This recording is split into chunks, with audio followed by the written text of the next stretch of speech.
విస్తరించి ఉందన్నారు ఏపీ విపత్తు నిర్వహణ సంస్థ.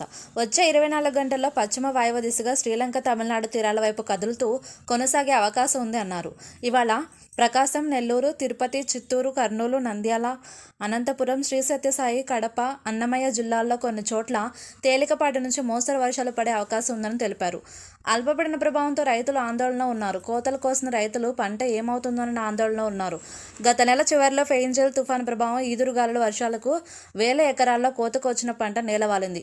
ఆ తర్వాత కాస్త ఊపిరి పీల్చుకోగా బంగాళాఖాతంలో ఏర్పడిన అల్పపీడనం అన్నదాతలను ఆందోళనకు గురిచేస్తుంది.